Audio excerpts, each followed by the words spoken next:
Bienvenidos al primer podcast del nuevo bloque sobre ludomusicología que estaremos desarrollando en una mirada a la musicología balear. Hoy tenemos con nosotros a Miguel Ángel Carrillo, trabajador en el ámbito de los videojuegos, sobre todo aquí a nivel Mallorca, y nos comentará un poquito su carrera y luego intentaremos a ver si podemos acercarlo a la música. Buenos días. Buenos días, ¿qué tal? Coméntanos un poquito esto, ¿no? ¿Cómo empiezas con esto de los videojuegos? Un poquito tu carrera y en qué proyectos has estado trabajando. Bueno, yo llego al mundo de los videojuegos fascinado cuando era muy jovencito, ¿no? Yo tengo ya cierta edad, entonces pude vivir toda la evolución del desarrollo de los videojuegos, ¿no? Desde los primeros del Pong, cuando llegaron aquí a Mallorca. Entonces ya desde muy jovencito sentí esa fascinación, ¿no? Por aquellas máquinas que se movían las cosas y... Lo que pasa es que en aquella época era muy difícil que en el ámbito nacional alguien se pudiera dedicar a eso, aparte de mi edad, claro, que era jovencito. Pero en cuanto llegaron los ordenadores los ordenadores domésticos, allá por los principios de los años 80, sí que es verdad que en cuanto enganché un ordenador, empecé a mirar cómo funcionaban, empecé a programar, empecé a hacer videojuegos. Y bueno, desde entonces llevo 35 años dedicado a la industria, al principio como aficionado, conseguí un, un programador que estuvo trabajando conmigo 10 años haciendo videojuegos como lo que hoy se llamaría un estudio indie, ¿no? Un estudio sin financiación y que simplemente hacíamos por amor al arte y con la esperanza de vender esos juegos, ¿no? Cuando los acabábamos. Y luego ya pues a nivel profesional, ¿no? A partir de los años, del final de los años 90, ya empecé a trabajar a nivel profesional en empresas del sector, aquí en España, y bueno, he tenido la ocasión de trabajar en muchos títulos, ¿no? Durante todos estos años habré hecho cerca de 30 videojuegos, ¿no? Diferentes empresas y de diferentes tamaños, juegos pequeños, juegos más grandes, juegos para revistas, pero sí he tenido la posibilidad de trabajar en muchos proyectos y en muchas empresas. Y bueno, es la vida que llevo, hacer videojuegos y disfrutar haciéndolo y sobre todo más orientado a la parte artística, todo lo que es la parte artística, aunque también me defiendo con la programación, el tema de sonido. Claro, porque ¿formación fue todo autodidacta Sí, o sí, sí, tenías...? sí. Sí, Tener en cuenta que en aquella época, estamos hablando, yo sé, de los años 80, años 90, no había este tipo de formación reglada en ningún sitio. En ningún sitio se podía aprender. Yo recuerdo que para poder aprender yo me iba al aeropuerto porque en la papelería del aeropuerto venían revistas inglesas y había algunas revistas de informática que evidentemente en España no las vendían, pero en el aeropuerto de Palma sí, porque había una sección para gente extranjera, ¿no? Entonces yo me iba cada mes corriendo a primero de mes para poder pillar aquella revista que era la única que llegaba y solo llegaba una, o sea, me la tenía que llevar yo porque si no me quedaba sin ella. Y aprendíamos así, con revistas o gente que conocías, que a lo mejor se metía en la escena de desarrollo de videojuegos y bueno, y aprendiendo así con unos y con otros. También hay que pensar que los ordenadores en aquella época eran mucho más sencillos que lo que es hoy día, la cantidad de recursos que se requiere para hacer un juego no tiene nada que ver con lo que se requiere hoy día, todo era más pequeñito. uh-huh. Pero sí, no había escuelas ni sitios donde aprender. Tenías que aprender todo por, por pasión y porque te gustaba y pero bueno, toda aquella gente que estábamos en aquella época, pues ya peinamos canas todos, ¿no? Y los que se han podido dedicar a esto, pues bueno, han podido vivir la visión de ver todo cómo ha evolucionado, ¿no? Desde aquellos primeros años a lo que es hoy día, ¿no? Claro, en aquellos momentos me imagino que el equipo sería eso, tú o dos o tres más, Sí, eran equipos muy cortos. muy pequeñitos y hacíais de todo. Ah, claro, y hacíamos de todo. Yo, por ejemplo, yo trabajaba con Javier Maura, que estuve con él como 10 años haciendo videojuegos. Él se encargaba de toda la parte de lo que era la programación y yo hacía todo lo demás. Diseño, sonido, arte, montaje de niveles, Uh-huh. o sea, todo lo demás. Entre dos lo hacíamos todo. Lo que es la música, sí, la música siempre teníamos a alguien que nos hacía la parte musical, o lo que era el tema musical. Uh-huh. Pero luego todo lo que era la integración, tanto de la música, sonidos, efectos especiales, ya lo hacía yo. ¿Para qué plataforma desarrollabais los videojuegos? Quiero decir, ¿era para PC?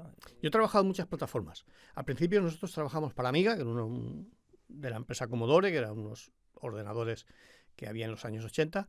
Luego ya pasamos al PC. Del PC dimos el salto a las máquinas recreativas. Estuvimos trabajando para máquinas recreativas también unos años.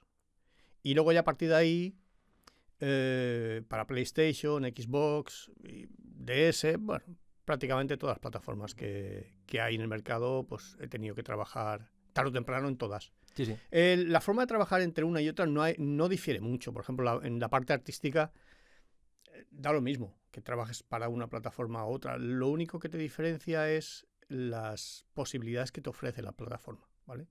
Sí, porque yo estoy trabajando en mi primer proyecto de final de grado sobre la música de videojuegos, pero en 8 bits y demás, como la reducción Claro. de recursos te obligaba a tener 4 canales, y si había algún efecto tenías que quitar música y tenías que planificar la música para que cuadrara. Porque estás reducido según la plataforma.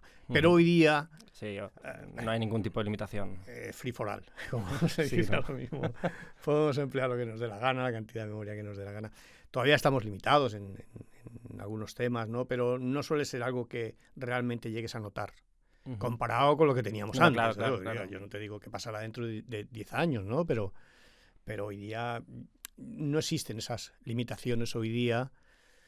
Además hay técnicas para que los recursos que tú tienes en pantalla en un momento dado a la vez no tienen por qué ser todos los de juego, solamente de lo que estás viendo justo en ese momento o en ese nivel. Entonces hay técnicas para eso, para reducir la cantidad de cosas que ves en un momento dado y que no suponga una traba en tu desarrollo artístico, ¿no? O sea, en principio hoy día ya no tenemos limitaciones, salvo que tengas que hacer, yo qué sé, versiones para móvil y este tipo de cosas que suelen ser todavía más reducidas.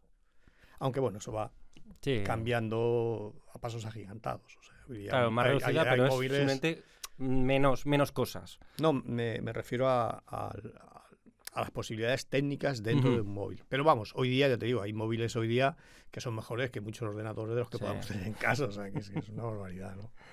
Sí. Vale, para seguir con este punto, me has dicho que has trabajado más de 30 títulos. ¿Alguno a destacar?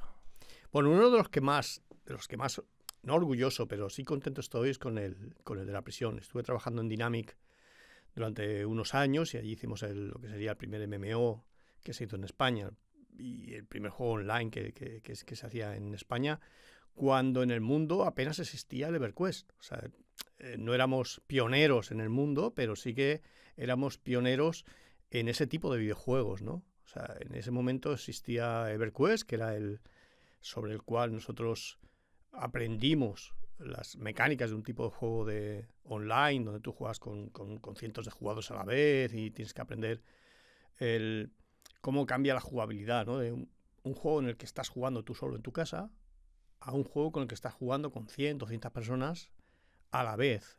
Y todo lo que es la parte social, ¿no? La parte social, la parte económica, la parte del mercado. Y aparte de hacer el juego, luego nos contrató la empresa Cryo Interactive para hacer una continuación del juego. Entonces hicimos varios DLCs, o sea que estuve vinculado a ese juego durante muchos años. Y después, una vez que cerró Cryo Interactive, que era una empresa francesa, también tuvimos la oportunidad de seguir manteniendo el juego. Entonces estuvimos manteniendo el juego, si salió al principio creo que salió en el 2001 y lo estuvimos manteniendo casi hasta el 2010, una cosa así. Estuve como 10 años. Entonces es, digamos, el juego al que más aprecio le tengo porque es en el que más he trabajado y además como tenía ese componente social donde realmente conocías a la gente que estaba jugando. Porque una de las cosas que diferencia ese tipo de juegos es que, por ejemplo, si yo hago un juego, una vez que lo publico, yo no sé quién juega ese juego, ¿vale? Pero en un juego de estas características sí, porque tú tienes que entrar como Game Master o tienes que entrar para atender a los jugadores, porque ellos te pagan mensualmente, por lo tanto hay que darles una atención y hay que darle... Entonces llegas a conocerlos, ¿no? Entonces realmente... Y te dicen qué les gusta, qué no les gusta, qué cambiarían, qué pondrían. Entonces se genera esa especie de simbiosis, ¿no? Entre lo que quiere el jugador y lo que puedes ofrecerle tú. Y como tienes que ir haciendo ampliaciones y actualizaciones, pues vas aprovechando, ¿no? De todo ese feedback que ellos te van dando. O sea, es una relación mucho más interesante, ¿no? Que con otros juegos donde tú lo sacas, puede tener cierto éxito, más o menos, dependiendo de la campaña de marketing que se haya hecho, evidentemente, pero no llegas a conocer realmente a la gente que está jugando con ese juego, ¿no? Claro. En cambio, en ese sí, en ese era una relación muy chula. A veces también te ponían de arriba abajo, porque al que no le gustaba cualquier cosa, pues te lo decía a la cara. Sobre todo porque era un ámbito de un juego español y la gente española cuando juega online se pone muy loca.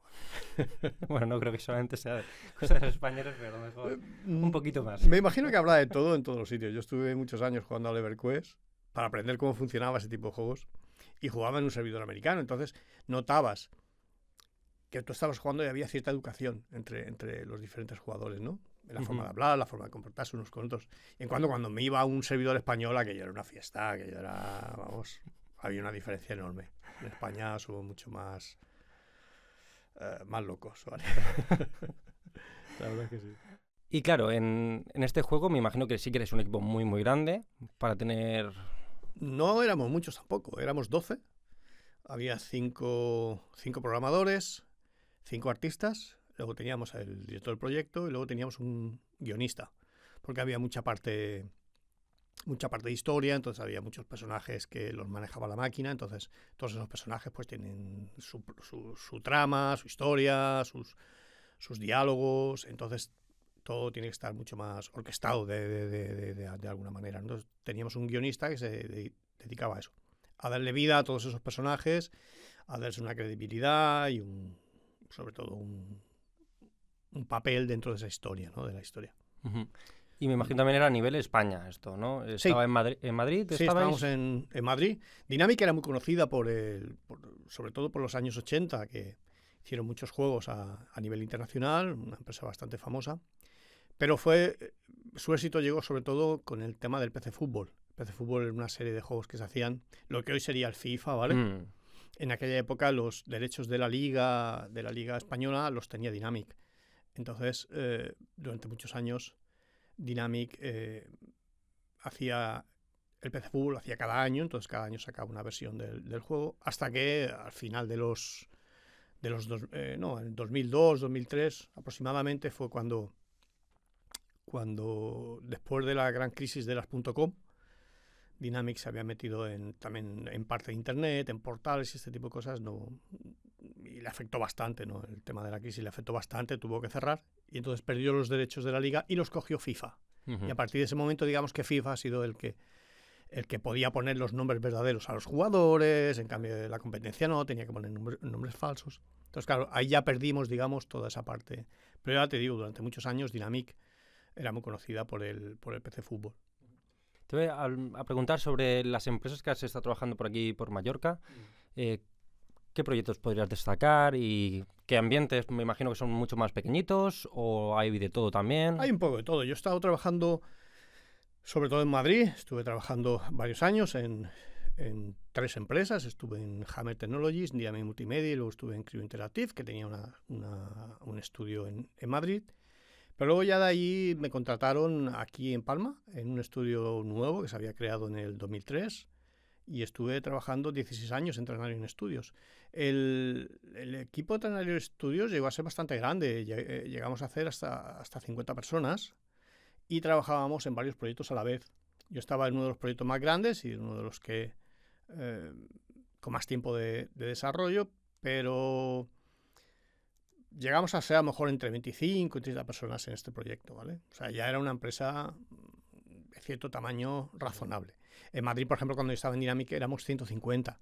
Porque, claro, solamente en PC Fútbol había un equipo muy grande y aparte de PC Fútbol se hacía nuestros juegos, se hacía el PC Atletismo, o sea, había a lo mejor 5 o 6 proyectos a la vez, ¿vale? Pero ya era una empresa muy consolidada, con unos presupuestos ya bastante establecidos, solamente por las ventas de PC Fútbol se podían permitir el lujo de tener.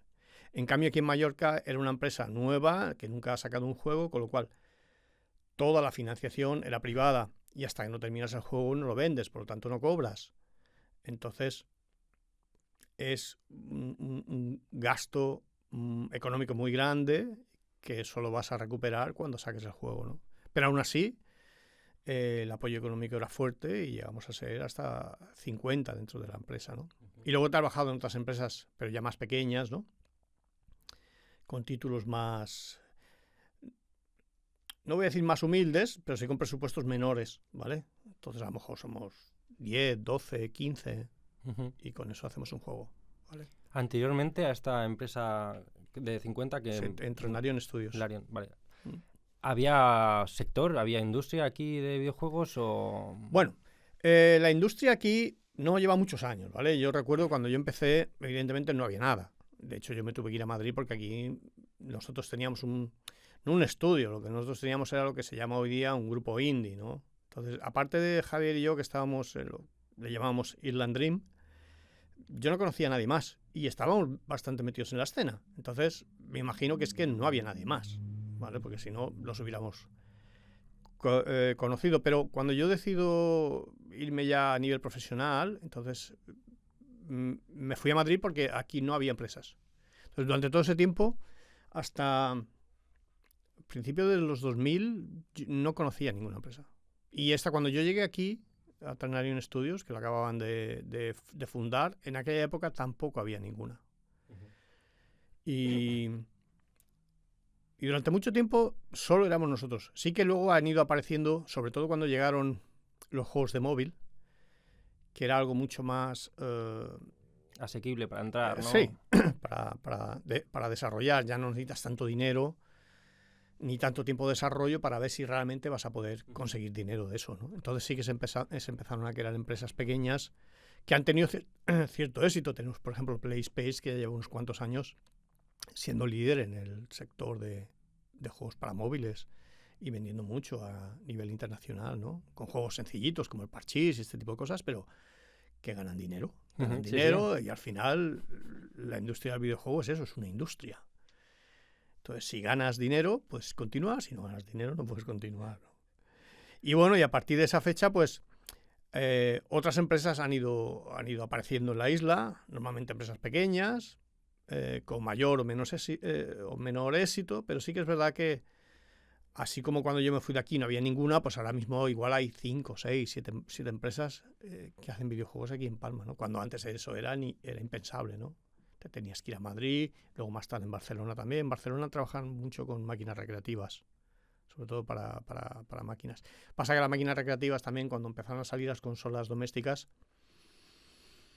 desaparecieron los recreativos. Yo recuerdo cuando yo era jovencito, para ir a jugar un videojuego tenías que ir a un sitio a jugar un videojuego. O sea, te ibas a Gomila o te ibas a las avenidas o te ibas a un sitio así y tenías que ir al sitio, ¿no? para poder jugar a lo que antes eran los billares. Eso ya no existe. Ahora la gente juega en su casa, ¿no? Con sus colegas y en el sofá. Pero antes sí, antes había que ir a un sitio a propósito. Y eran sitios malos. Normalmente allí empezabas a fumar, empezabas ¿Sí? Sí. Hombre, claro, yo recuerdo cuando las máquinas recreativas, que aún había, cuando era pequeñito, sí que es verdad que estaba muy asociado luego a las agaperras, estaban por ahí al fondo y... Sí, durante mucho tiempo se solaparon la parte de las tragaperras y las recreativas, pero antes no, antes eran lo que se solapó, digamos, serían lo que se conocía como los billares, ¿vale? Donde iba la gente a jugar a los billares, o a los futbolines y estas cosas, con las máquinas, con las recreativas, ¿no? Durante una época eran esas dos cosas. Lo que pasa que luego sí, luego verdad que en los 90 llegaron con el cambio de la ley de juego en España, llegaron las máquinas recreativas de monedas, las de premio, y entonces empezó a mezclar todo. Y ahora sí que existen estos locales donde tú puedes ir a jugar, pero ya no es jugar lo que jugábamos nosotros recreativas, es jugar a apuestas, ¿vale? Que han proliferado por toda la ciudad. Cualquier esquina que vayas hay un salón de estos de juego. Sí. Pero bueno, esto son cosas de la ley y ellos sabrán qué atenerse. Sí. Y luego se van a encontrar. Si quieres, volvemos un poquito soy malísimo con los nombres. Dime. La empresa está en... Ternarion Studios. Exactamente. Aquí en Palma, sí. Ya, no lo diré bien, creo, en el no es un nombre fácil. No es un nombre fácil. ¿Aquí qué tipo de juegos desarrollabais? Bueno, hacíamos un poco de todo. Yo estaba trabajando en un proyecto, lo que sería, hoy se llamaría un AAA o un AA, ¿vale? Era un juego de gran presupuesto. No éramos mucha gente trabajando en el juego, pero era un juego que tenía bastante ambición. Era un juego de acción, se tenía que jugar en PlayStation y en Xbox y en Mac también. Por lo tanto, requería, pues, técnicamente que todo funcionara bien, ¿no? Entonces, ahí estuvimos casi 7, 8 años para acabar el juego, ¿no? Pero a la vez la empresa estaba haciendo juegos también de menor escala, por ejemplo, para la Nintendo, para la DS. Entonces también se hacían varios proyectos a la vez, porque siempre conviene tener los huevos separados en diferentes cestas por si acaso. Pero el proyecto más grande era el nuestro, era donde nosotros estábamos allí trabajando. Y fue una experiencia bastante interesante porque tuve la ocasión de trabajar, a pesar de estar aquí en Mallorca, tuve la ocasión de trabajar con muchos profesionales del extranjero, porque sí que es verdad que en aquella época conseguir, igual que había muy pocas empresas aquí en Mallorca, también había muy poca gente que se dedicara a esto en Mallorca, ¿vale? Entonces, casi toda la gente que venía a trabajar era de fuera, o era de la península o eran del extranjero. Había muy pocos mallorquines. No había en la isla gente que se dedicara a hacer videojuegos, ¿vale? Entonces, tuve la ocasión de trabajar con muchos artistas y muchos profesionales, pues que ahora están en grandes empresas, ¿no? Y trabajando en títulos muy importantes. Y bueno, mantengo una relación con todos ellos, pues bastante cordial, ¿no? Todo lo cordial que puedas mantener con gente que en un momento dado ha sido tu empleado y que en un momento dado has tenido que decir alguna cosilla, ¿no? Pero normalmente bastante cordial, ¿vale? Entonces, gente a los que aprecio y que sé que me aprecian, ¿no? Y fue muy interesante. Y durante estos años sí que vi cómo creció la industria aquí en la isla. Sobre todo el hecho de que creo que fue a partir del 2005, 2006, me ofrecen la oportunidad en la escuela EDIP de hacer un máster para desarrollo de videojuegos. Creo que empezamos a darlo en el 2000. Yo me incorporé en el 2010, si no recuerdo mal. Y desde entonces estamos haciendo un máster para videojuegos, de desarrollo de videojuegos aquí en la isla. Entonces eso da la posibilidad a las empresas que están aquí en Mallorca de tener gente que conoce el sector aquí en Mallorca y no tener que buscarlos fuera, con lo cual los sueldos ya no tienen que ser tan altos, porque claro, si tú te traes una persona de Inglaterra, tienes que pagarle mucho porque le tiene que rentar venir aquí, ¿no? Claro. En cambio, si contratas a alguien de aquí, pues es mucho más fácil porque ya tiene una solución de vivienda, ya tiene una solución de la que no se tiene que preocupar en un momento dado, ¿no? Todos los sueldos pueden ser más baratos. Pero sobre todo evitas, en el mundo del videojuego, una cosa que nos pasa mucho es la movilidad del personal. La gente, a lo mejor tú traes un artista muy bueno a la empresa y a la que le ofrezcan trabajo en un título más importante, hasta luego Lucas, ¿vale? Claro. Como los futbolistas, en cuanto... tú puedes estar aquí jugando en el Mallorca y ser la figura de Mallorca, pero si te viene el Madrid y te dice que te va a dar el doble de lo que ganas aquí o el triple, pues aunque gane lo mismo, te dice el Madrid o otro equipo grande, oye, vente conmigo, pues se van. Pues en videojuegos es algo muy habitual, que la gente se mueva mucho de empresas. En cambio, con la gente de Mallorca no suele pasar. Claro, ya tienen sus raíces. Claro, la gente de Mallorca suele ser... ya le va bien estar aquí, ¿vale? Entonces tienes que irse a otros sitios y aquí tú me das trabajo, yo aquí soy feliz, no quiero irme a ningún otro sitio. Entonces tienes esa ventaja. Por un lado eso, ¿no? La posibilidad de que las empresas de videojuegos tengan gente que está preparado aquí. Y también por otro lado, el hecho de que si tú tienes gente preparada, al final se generan iniciativas para que la gente, a lo mejor porque no consigue trabajo o lo que sea, y no se quieren ir desde la isla, hagan iniciativas de, bueno, pues vamos a crear un juego nosotros, nos juntamos 4 o 5, vamos a crear un juego y si funciona bien, ya tienes ahí lo que podría ser el embrión de una nueva empresa, ¿no? Y de hecho han surgido empresas llevadas por alumnos que yo he tenido en un momento dado, ¿no? O trabajadores que he tenido en Tranarium Studios. Por ejemplo, Xialo, que es un artista que yo tuve en Tranarium Studios como junior y ahora es dueño de la empresa Xialo, ¿no? Entonces, muchas de las iniciativas que han ido surgiendo en la isla son por el hecho de haber dado esas oportunidades, ¿no? De que gente pueda trabajar aquí o pueda estudiar aquí, ¿no? Y eso hará que en el futuro, pues poquito a poco, haya más. Sobre todo aquí en la isla, ¿no? Donde vivimos solo del turismo. Claro. Y es una lástima que las instituciones no apoyen un poco más este tipo de iniciativas porque el mundo de los videojuegos es internacional, es global. Tú haces un juego y no haces un juego pensando en que lo voy a vender aquí en España. Tú haces un juego y es un juego que tú estás haciendo para venderlo globalmente. Tú lo vas a poner en una plataforma en venta y te lo va a comprar un chino, una persona en Singapur, ¿vale? Entonces, no dependes de que a los ingleses les vaya bien con el Brexit o no y puedan venir de vacaciones o no, o que haya un COVID y la gente no pueda moverse y no pueda venir de vacaciones y tienes aquí toda la industria todo paralizado, ¿no? Entonces, no dependes de eso. Entonces, las instituciones deberían, bajo mi punto de vista, ayudar más a este tipo de iniciativas. Sobre todo pensando que es una industria que no requiere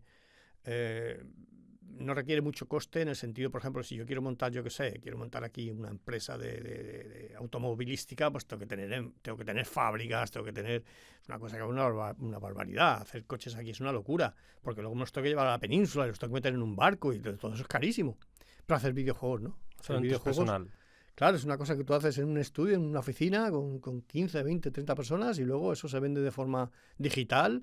No tienes que meter nada en un barco, ni tienes que... ¿Sabes? O sea, es una industria... Hay países que han reconocido la industria del videojuego como algo muy importante, como en Singapur, como en Canadá, en Australia, y apoyan mucho al mundo del videojuego porque saben que es una industria que factura una barbaridad. Factura más que la música y que el cine juntos, o sea, que pero a nivel global, o sea. Entonces, es una lástima, lo que te decía, es una lástima que aquí no apoyen ese tipo de industria, ¿no? Y sí apoyen otras, yo que sé, a lo mejor el cine, que no está mal que la gente apoye al cine, ¿vale?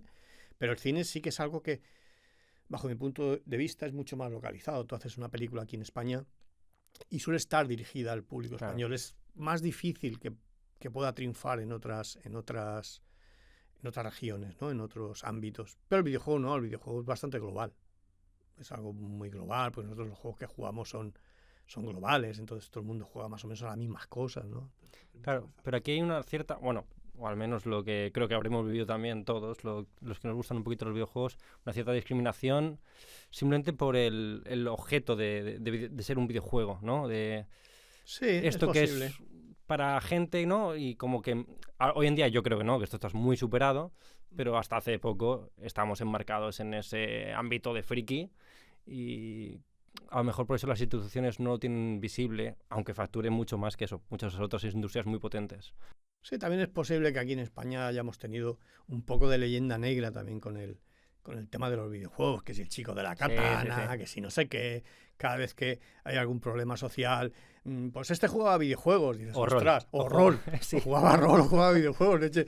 Pero nunca dicen que a lo mejor jugaba a fubito también, ¿sabes? Y resulta que el fubito es... Pero siempre ha habido esa leyenda, sobre todo en las televisiones así muy alarmistas, ¿no? Decía, este juega a rol, o este juega a videojuegos. Y se ha creado un poco ese rollo Pero luego, en otro lado, tú ves que, por ejemplo, los padres o los tíos van a regalarle un juego al niño y no miran si es para mayores de 18 años o no. Y los juegos llevan una etiqueta, ¿no? Oye, esto es para mayores de 7 años, esto es para mayores de 12, esto es para... Y tú ves a los padres y compran un juego, o compran mayores de 18 años, cuando no comprarías una película mayores de 18 años para tu niño de 7, ¿no?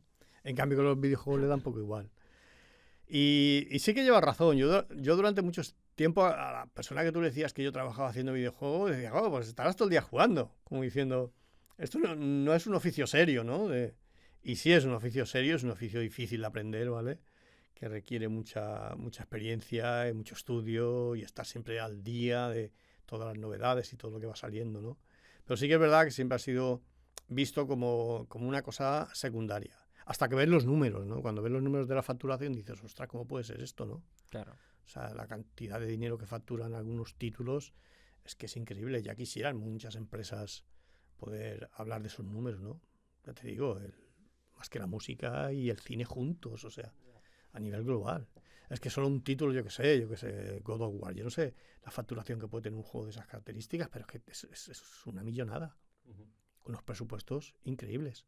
Se gasta más en hacer un videojuego que en una superproducción de Hollywood, ¿no? El God of War creo que costó 250 millones, solo lo que es la producción. O sea, se gasta en una sí, barbaridad. Pero sí, después vuelve, ¿no? Ese Claro, dinero. no, ellos de hecho lo tienen bien calculado. Y saben que van a sí. sacar y que van a cuadriplicar esos números, ¿no? Y por eso hacen esas inversiones, ¿no? La gente espera esos juegos y... Otra cosa es que tú, a nivel mallorquín, hagas un juego y pegues un bombazo de esas características. Eso es muy difícil, ¿vale? Es muy difícil porque la cantidad de juegos que se producen hoy día, cada día o cada semana o cada mes, es una barbaridad. Igual se calcula que cada día salen 500 juegos al mercado. Entonces, las posibilidades de que tu juego en un momento dado tenga éxito, pues va a depender primero de que el juego sea bueno, pero no solo eso. El marketing. El marketing. Sí. Si la gente no sabe que tu juego existe, es muy difícil que la gente lo compre. porque nadie sabe que existe, ¿no? Claro. Entonces el marketing es fundamental. El marketing o tu historia anterior. Si has sacado 2 o 3 productos que más o menos han funcionado, pues ya tienes cierta fama, tienes redes sociales que te van a ayudar a que cuando saques otro juego la gente lo sepa. Porque ahora mismo lo que existe es un problema de visibilidad, ¿no? Que tú saques un juego que la gente sepa que ese juego existe, ¿no? Porque una de las cosas que sí que pasa es que las IPs importantes, esos sí que tienen sus clientes que seguro van a comprar, pero los jueguecitos pequeños, pues si la gente no lo ve, o el boca a boca, o algún youtuber lo coge y juega, dice, ostras, esto como mola. Si ese youtuber tiene 60 millones de visitas, pues tienes... Algo caerá. Algo caerá, ¿vale? Sí, pero sí, si sí, no, sí. muy difícil. Si no, es súper difícil, ¿vale? Pero bueno, hay otros métodos de trabajo. Una empresa no tiene solo por qué trabajar haciendo videojuegos para ella misma. Puede trabajar haciendo videojuegos subcontratada para otras empresas, ¿no? Haciendo material para otros juegos más grandes, porque eso es algo que se usa mucho también, y son las subcontratas. Las grandes empresas estas que sacan juegos cada año no les da tiempo a hacer un juego cada año en su propio estudio. Entonces subcontratan a otros estudios, pues temas de música, temas de arte, temas de... La programación no tanto, porque suele estar más controlada en el estudio principal, pero todo lo demás que se puede subcontratar. Entonces también tienes esa posibilidad, ¿no? De trabajar en ese ámbito, ¿no? Y ahora, cogiéndote hilo de esto, claro, hablando de las subcontratas, la música ya me has dicho antes también que se había subcontratado. En las empresas estas que empiezan en Mallorca a partir de los 2000, ¿cómo se suele llevar el tema de la música?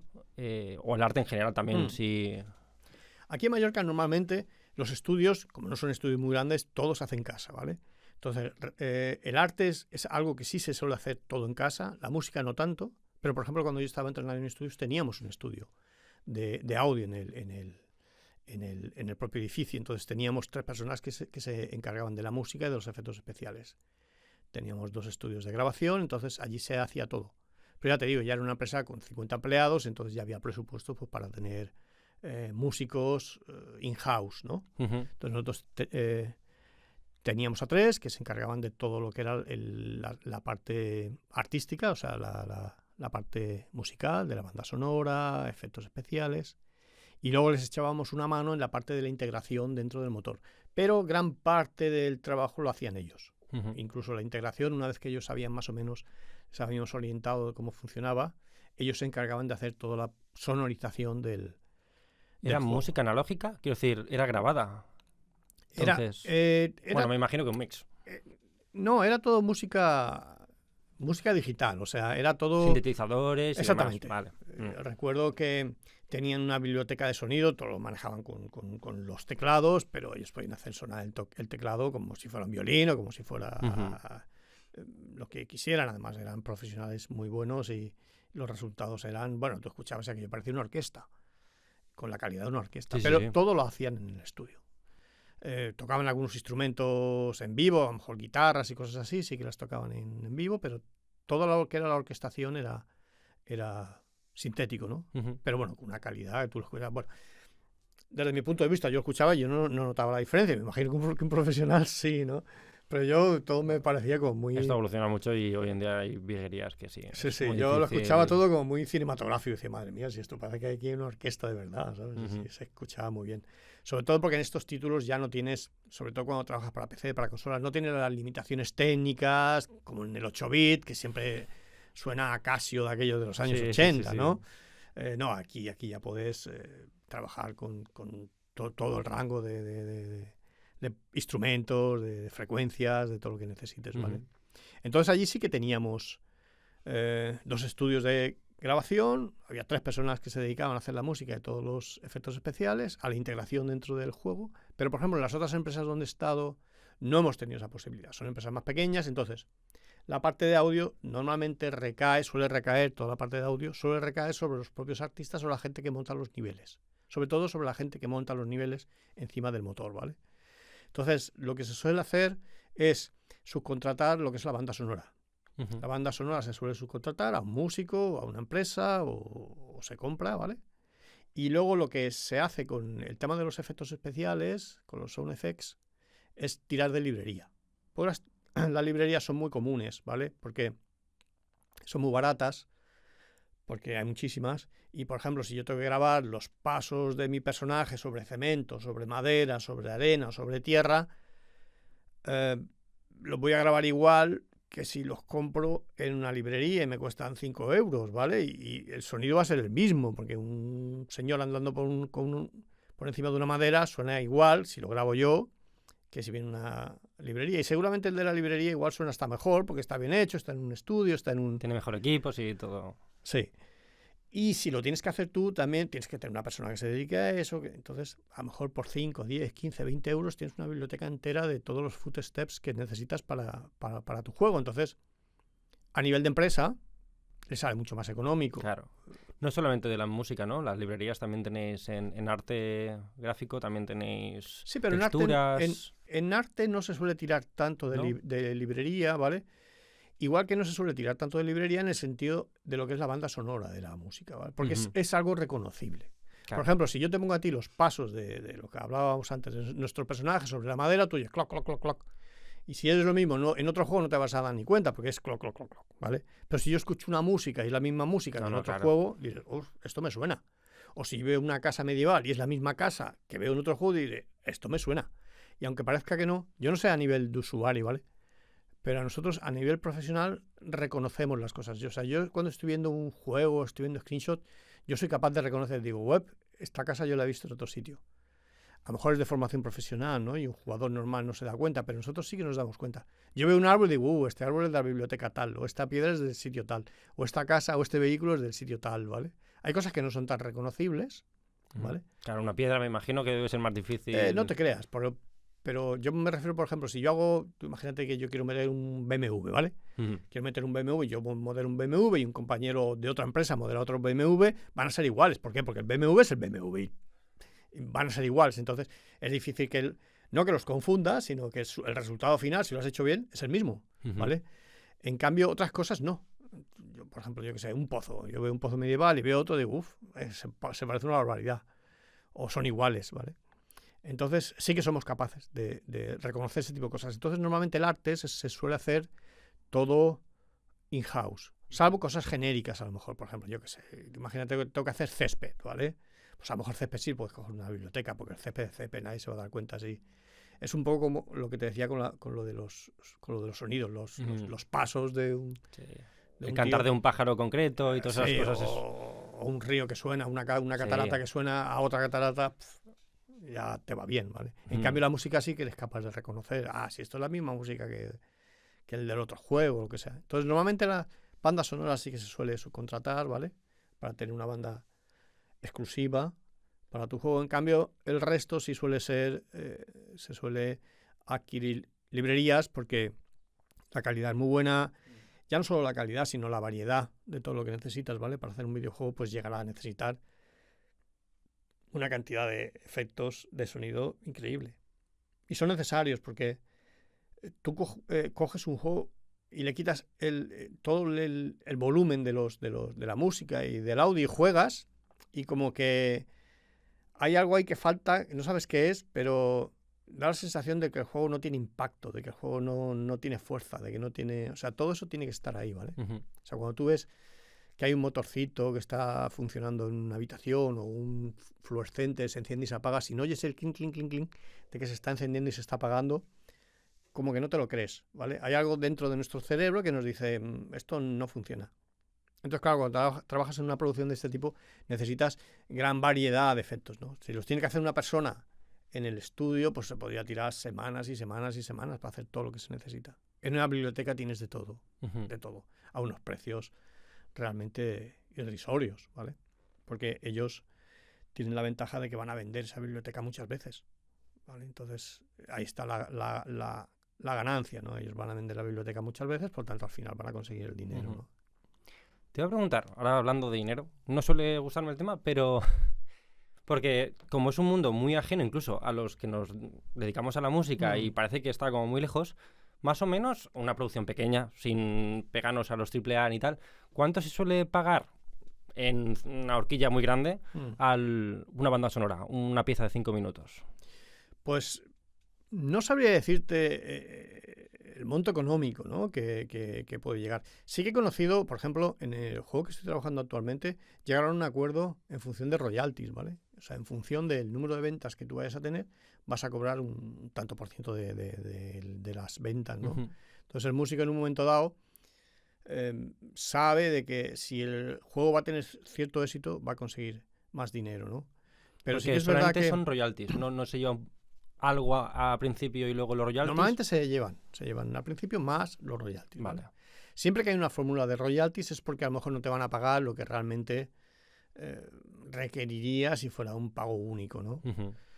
Pero yo calculo que aproximadamente sería lo que valen a lo mejor 2 o 3 meses de salario si tú tienes que encargar una pieza a lo mejor para un Ujú. que es más o menos lo que yo calculo que puede cobrar un músico. Decir, vale, pues si yo para hacer esta pieza voy a necesitar 1 mes, 2 meses, 3 meses, eso es lo que más o menos quiero Claro. cobrar.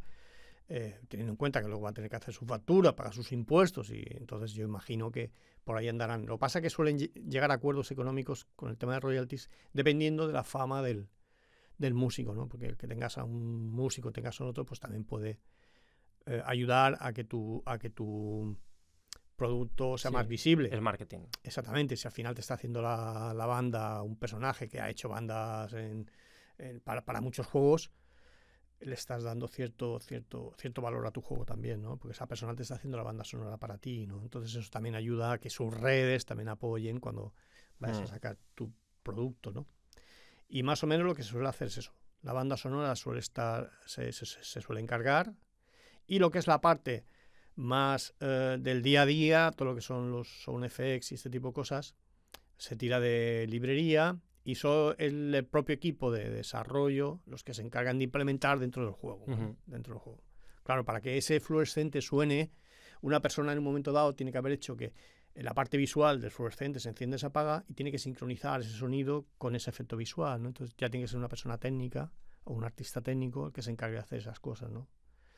Entonces también toda esa parte se hace en casa. Ujú. Y el hecho de que lo tengas en una biblioteca hace que sea mucho más rápido. Porque si yo tengo que hacer eso, tiro de biblioteca y a los 5 minutos ya lo tengo. Si tengo que hacer eso y luego tengo que explicarle al tío cómo lo hace, mira, tengo un fluorescente, me tiene que hacer esto. Hasta 2 o 3 días no me va a dar el efecto. Me lo va a dar 2 o 3 veces, vamos a probar si suena bien o no suena bien. Yo en ese tiempo he sonorizado un nivel entero, ¿vale? En el tiempo que me van a tardar en hacer esto. Entonces se suele hacer así. Ujú. Es más rápido. Tenemos la banda sonora, por así decirlo, las melodías de fondo, los efectos de los objetos sí, y los tal. objetos y la interactividad, sobre todo en el Eh, gameplay. ¿Qué más aspectos sonoros cuando vas a hacer un videojuego te planteas? Pues mira, nosotros en cuanto a la música diferenciamos lo que es la música, digamos, de lo que es el interface, lo que va a ser la música en el menú, la música en la presentación, todo ese tipo de cosas, que esa música normalmente el jugador la va a escuchar, y luego está la música en el juego, ¿vale? Lo que es durante el tiempo de juego. Ahí la música, hay jugadores que no les gusta jugar con música, entonces quitan la música para jugar, porque quieren dedicarse más al juego en sí, ¿no? Ujú. Entonces, aparte de la música, que siempre tienes la opción de poder jugar con la música, se suelen también tener como una especie de loops, que son lo que llamamos los loops ambientales. Porque si yo quito la música completamente hasta que yo no me acerque al fluorescente, y el fluorescente yo lo escuche durante todo ese tiempo, lo que voy a escuchar es silencio. También queda muy raro que no escuches nada. Entonces siempre tiene que haber como una especie de capa superior por encima de todo, que es lo que me da la sensación de que estoy en un sitio concreto, ¿vale? Si estoy en una factoría, pues tengo que estar escuchando el ruido de los motores, el ruido de las máquinas. Tengo que estar escuchando siempre esa especie de ambiente, con el fin de que no haya vacíos, de que el sonido no esté vacío nunca, ¿no? Pues si no, da la sensación de que de repente algo se ha roto o algo se ha bloqueado, Claro, sí. o algo... El silencio absoluto nunca existe en la vida real, ¿no? No puedes existir en el videojuego. Salvo que quieras hacer un efecto especial, alguna cosita en un momento dado. Entonces, esa parte, digamos, que también tiene que estar ahí, ¿no? Y esa parte es la que se sustituye en el caso de que tengas música. Pero si quitas música, tiene que estar esa cosa, ¿no? Porque si simplemente quitas la música, queda semivacío el juego, ¿no? Luego también hay una parte importante, que es lo que son las cutscenes. Y las cutscenes sí que se trabaja más como se trabajara en una película. Porque una cutscene es una cosa lineal. Ujú. Es una especie de mini corto donde tú vas a ver una escena con los personajes principales que a lo mejor hablan, o o interactúan o hacen algunas acciones especiales. Y esa parte, que es como una mini película, sí que está sonorizada como si fuera igual que una película, porque como es lineal, entonces puedes trabajar de forma absoluta. Sabes en qué momento va a haber una explosión, sabes en qué momento va a haber un chasquido de dedos o en qué personaje va a hablar algo. Sí, que el clima es la música ya muy dirigido a un momento específico. Exactamente. Y entonces ahí los músicos sí que pueden, digamos, aportar su parte artística mucho más seguros de que lo que van a hacer es lo que se va a ver o lo que se va a escuchar, ¿vale? Porque el videojuego, una de las cosas que tiene el videojuego es que es dinámico. O sea, no es como una película, que en ese sentido es absoluta. Tú puedes poner la banda sonora en una escena y hacer lo que tú quieras. En un videojuego no, porque tú no sabes cómo va a ser la escena. Depende de lo que está haciendo el jugador en ese momento. Igual quiere saltar o no, o igual se quiere agachar, o igual se muere. O sea, tú nunca sabes lo que va a pasar. Entonces, todo lo que haces, todo lo que es música, todo lo que es sonido, todo lo que son efectos especiales, son dinámicos y van a ir en función de las cosas que estén pasando en ese momento. En cambio, en las cutscenes es todo absoluto. ¿vale? Claro, está muy controlado. Está controlado, sabes exactamente lo que vas a ver, puedes tener el vídeo y encima del vídeo hacer ya tu composición musical o hacer tu montaje de audio, todo lo que tú quieras, porque sabes que eso va a salir así, sí o sí, ¿vale? Claro. Entonces esa parte también es una parte que también se encargan los músicos, ¿no? De toda la parte de las cutscenes. Y ya para ir, porque si no nos pasaremos del tiempo, compositores, músicos mallorquines en la industria, ¿has visto? Yo he trabajado con alguno de ellos.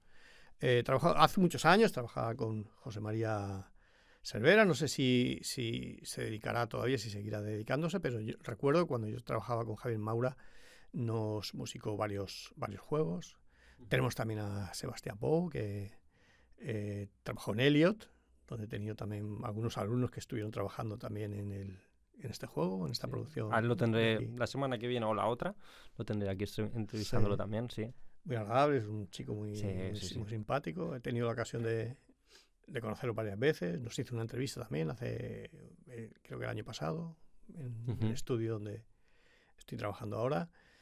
Y luego, aparte de eso, claro, como he estado mucho tiempo fuera, pues también he trabajado con músicos de fuera. Los hermanos Badolato está trabajando muchos años también, que ellos sí se han dedicado sobre todo a la música de videojuegos y también en algunos musicales. Pero aquí en Mallorca no conozco mucha gente. He trabajado con algunos, con Abraham Pazos también, cuando yo iniciaba en el mundo de los videojuegos. Abraham Pazos dejó la música un poco de lado y se dedicó más a la videocreación. Y ahora trabaja en Alemania, tiene un estudio de videocreación con bastante éxito, muy experimental. Entonces, porque él tenía esas dos facetas, la musical y la artística, ¿vale? Pues se ve que últimamente la parte artística es la que más le tiraba. Pero sí, estos años he tenido la ocasión de trabajar con varios artistas de aquí de la isla, ¿no? Claro, comentabas que a partir de formar la DIP, ¿no? O de empezar con este máster, sí que se ha desarrollado mucho más el aspecto regional y se han dado opciones a surgimientos de empresas o de proyectos y demás. Ya para ir terminando, claro, yo no terminé, pero empecé composición en el conservatorio. Sí que es verdad que luego estudié musicología y tal. Y en mi formación de composición, que por eso también la abandoné un poquito, me vi muy enclaustrado en un perfil muy clásico y además en un periodo muy, muy estricto, muy pequeñito, que no me satisfacía.